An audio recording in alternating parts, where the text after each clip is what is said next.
महंगाई, बेरोजगारी, ऐसे कई मुद्दों को लेकर विपक्ष इस बार भाजपा सरकार पर हावी हुआ है। सभी पार्टियों ने, विपक्षी पार्टियों ने अपनी कमर कस ली है कि इस बार चुनाव में भाजपा को हटाना है, बेरोजगारी को हटाना है, महंगाई को हटाना है। ऐसे कई मुद्दे हैं जिसके संदर्भ में आज हम समाजवादी पार्टी के पूर्व मंत्री रविदास मेहरोत्रा जी से मिलने आए हैं। सर, सबसे पहले तो आपको नमस्कार कहना चाहूँगा। सर, मैं सबसे पहले आपसे जानना चाहूँगा तत्कालिक परिस्थितियाँ कैसी हैं, क्योंकि आप भी क्षेत्र में रहते हैं, आप लोगों से मिलते हैं। लोगों के मन में इस टाइम कैसा विचार चल रहा है भाजपा के लिए और समाजवादी पार्टी के लिए? भारतीय जनता पार्टी की सरकार सारे मोर्चों पर फेल हो गई है। इस सरकार से जनता का विश्वास और समर्थन खत्म हो गया है। लगातार प्रदेश में महंगाई बढ़ रही है, लगातार नौजवान बेरोजगार हो रहा है। ये सरकार विकास के नाम पर लोगों को केवल गुमराह करने का काम कर रही है। इस सरकार ने 5 साल में एक भी ऐसा काम नहीं शुरू किया जिस काम का अंत भी कर दिया हो।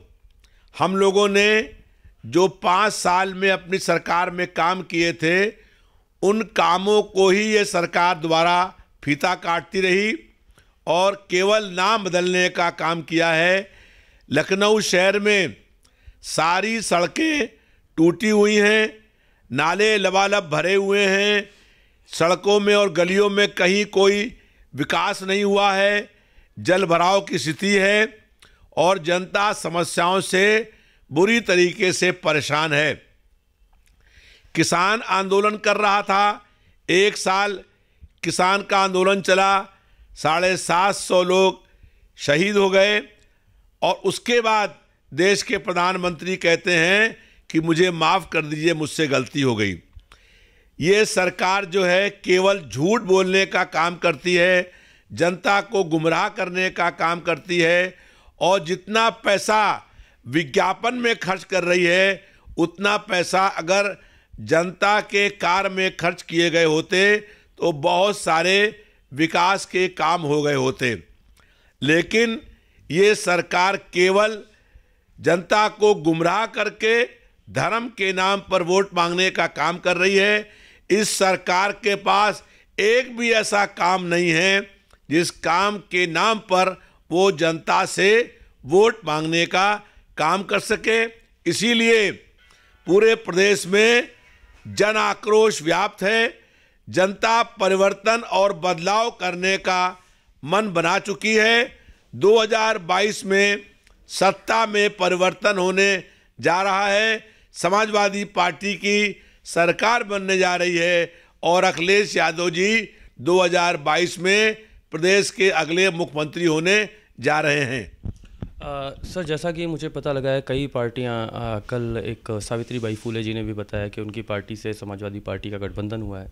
लेकिन जब मैंने उनसे पूछा कि क्यों उनके प्रत्याशी भी क्षेत्र में खड़े होंगे, तो आपके नज़रिए से क्या है सर, इस बार पार्टी की क्या तैयारियां हैं, समाजवादी पार्टी की, अखिलेश जी की क्या तैयारियां हैं कि वो मजबूती से इस चुनाव में भाजपा के सामने डटकर खड़े हो सकें? इस समय जो वर्तमान में प्रदेश की भाजपा की सरकार है, उसका केवल विकल्प समाजवादी पार्टी है और समाजवादी पार्टी अपने दम पर पूरे प्रदेश में चुनाव लड़ करके बहुमत में आने के लिए है और पूरे प्रदेश में जनता तैयार हो गई है।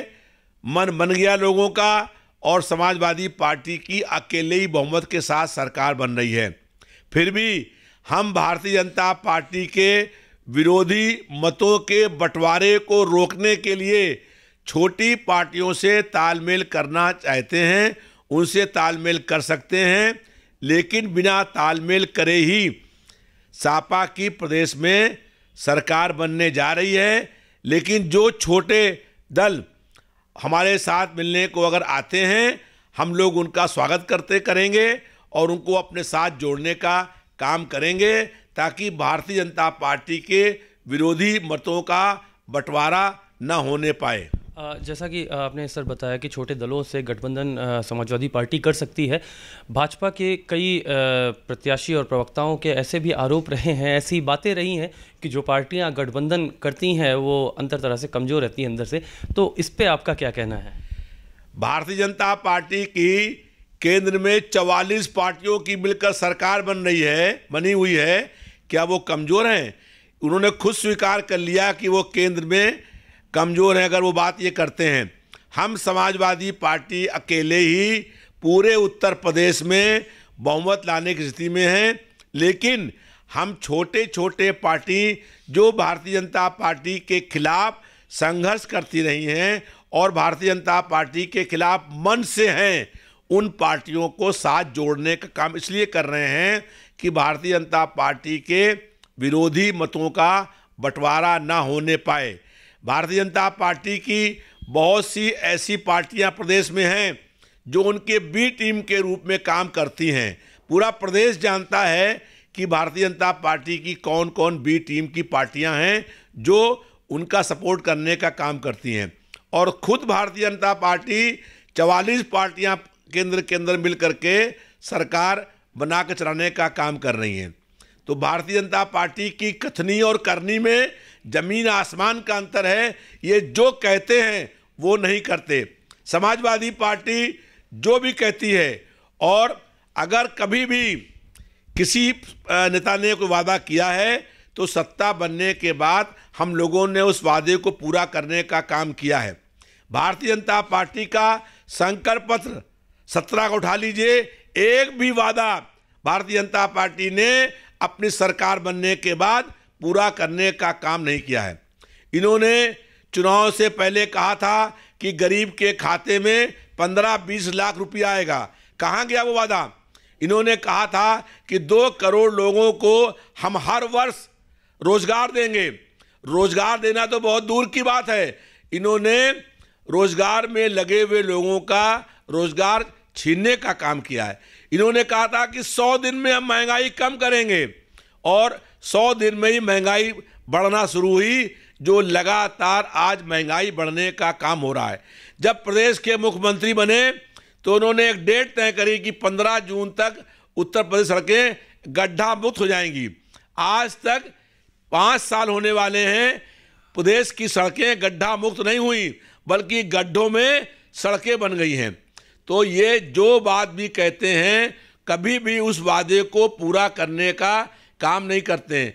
ना ये महिलाओं का सम्मान करते हैं, ना जो किसान का सम्मान करते हैं, और ना ये नौजवान का सम्मान करने का काम करते हैं।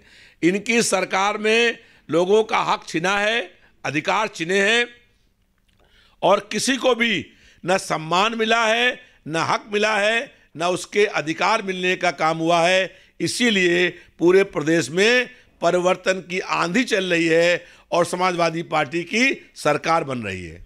सर, परिवर्तन की आंधी चल रही है, समाजवादी सरकार बन रही है, लेकिन एक सबसे आखिरी और मुख्य सवाल आपसे करना चाहूँगा। पिछले कुछ समय से कुछ प्रत्याशियों और अखिलेश यादव जी के कुछ विवादित बयान आए हैं प्रधानमंत्री जी को लेकर, योगी जी को लेकर, और समाजवादी पार्टी में कुछ पारिवारिक अंतर्कलह चल रही है जिससे आप भली बात परिचित हैं। उसकी वजह से क्या इस चुनाव पर समाजवादी पार्टी के जो मतदाता हैं उन पर कोई प्रभाव तो नहीं पड़ेगा? और क्या शिवपाल जी से कोई गठबंधन का भविष्य में कुछ है?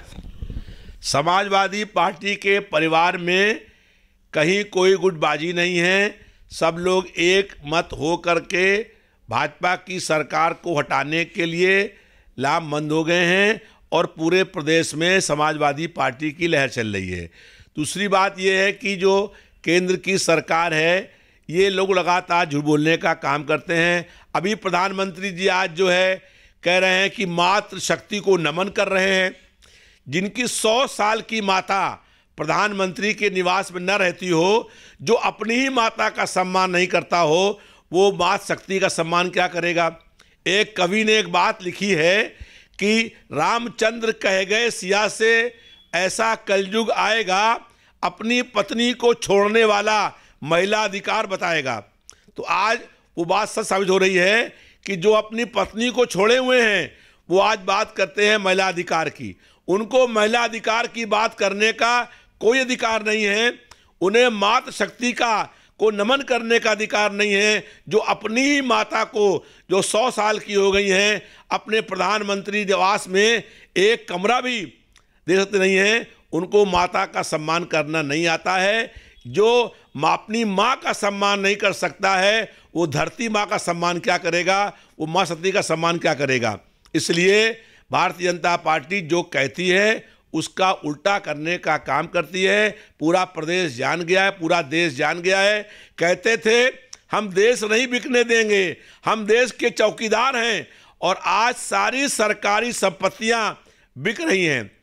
लखनऊ में आप हैं, जाकर के मालूम कर लीजिए कि लखनऊ का एयरपोर्ट पहले कितना खराब था, फिर बनवाया गया, और फिर चौधरी चरण सिंह जी का उसका नाम का एयरपोर्ट बना। आज वो एयरपोर्ट अडानी का एयरपोर्ट हो गया है, और आज कहते हैं कि ये अडानी का एयरपोर्ट है। तो आप समझ लीजिए, दो बड़े पूंजीपतियों के हाथ में इस देश के केंद्र की सरकार ने पूरा सरेंडर कर दिया है, और वो दो बड़े पूंजीपति केंद्र की सरकार चलाने का काम करते हैं। कोविड-19 में 2020 में मार्च के महीने तक कहीं पर देश में कोई कोरोना का पेशेंट नहीं था, और 22 मार्च के बाद 20 मार्च के बाद कोरोना के पेशेंट होना शुरू हुए। ऐसे ही 1 दिसंबर को 2021 में पूरे देश में ओमिक्रॉन का कोई मरीज नहीं था। हम लोगों ने ये मांग करी कि अंतर्राष्ट्रीय उड़ानें बंद कर दी जाएं, इंटरनेशनल एयरपोर्ट पर लॉकडाउन कर दिया जाए, किसी विदेशी को इस देश में ना आने दी जाए। लेकिन केंद्र की सरकार बड़े ड्रग माफियाओं के दबाव में काम करने का काम कर रही है, और इसीलिए जानबूझ करके देश में तीसरी लहर लाई जा रही है ताकि ड्रग माफियाओं का धंधा चले। और आपने देखा सेकंड लहर जब चल रही थी तब ऑक्सीजन का सिलेंडर जो 500 रुपये का था वो बिका 25,000 रुपये में। जो रेमडेसिविर इंजेक्शन था जो 700 रुपये का था वो बिका 30,000 में। आज फिर से वही ड्रग माफियाओं का खेल चल रहा है। बिना ऑक्सीजन के मिलने से कितने मासूम लोगों की जान चली गई। कोरोना में 5 करोड़ से अधिक लोग मरीज बने और 5 लाख से अधिक लोगों की मौत हो गई। इन सब मौतों के लिए भारतीय जनता पार्टी की सरकार दोषी और जिम्मेदार है। और आज जो देश में ओमिक्रॉन आ रहा है, धीमे धीमे करके तीसरी लहर लाई जा रही है, उसमें भी भारतीय जनता पार्टी की सरकार पूर्ण रूप से दोषी और जिम्मेदार है। हम लोग फिर ये मांग कर रहे हैं कि अभी भी समय है, तत्काल अंतर्राष्ट्रीय उड़ानें बंद कर दी जाएं और इंटरनेशनल एयरपोर्ट पर लॉकडाउन कर दिया जाए, तो ये ओमिक्रॉन की बीमारी रुक सकती है। नहीं तो तीसरी लहर फिर इस देश में आएगी और उससे जो मौतें होंगी उसके लिए भारतीय जनता पार्टी जिम्मेदार होगी। सर, आखिरी बात मैं चाहूँगा कि आप हमारे दर्शकों, हमारे चैनल के दर्शकों और प्रदेश के लोगों से क्या अपील करना चाहेंगे समाजवादी पार्टी की तरफ से, हमारे दर्शकों से कृपया आप बताइए।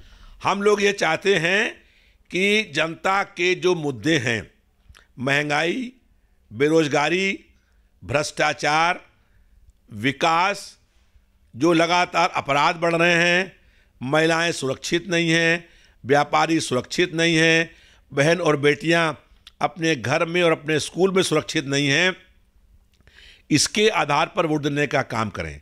भारतीय जनता पार्टी अगर जनता को गुमराह करने के लिए हिंदू मुस्लिम बात करे तो उसमें जनता ना फंसे, क्योंकि भारतीय जनता पार्टी के पास वोट मांगने का कोई आधार नहीं है, कोई मुद्दा नहीं है। ये चुनाव के समय केवल हिंदू मुस्लिम करेंगे और वो करके वोट लेने का काम करेंगे। तो हमारे लोगों से ये अपील है आपके माध्यम जनता से कि जनता के मुद्दों पर चुनाव हो और जनता अपने मुद्दों पर अपना वोट देने का काम करे। जन जन की है यही पुकार, अब की बार समाजवादी सरकार। कुछ ऐसी ही उत्साह के साथ क्षेत्रीय प्रत्याशी अपने अपने क्षेत्रों में समाजवादी पार्टी का प्रचार कर रहे हैं। सच की खबरों से जुड़ने के लिए हमसे जुड़े रहें। अवनीश मिश्रा, लाइव इंडिया 24 से।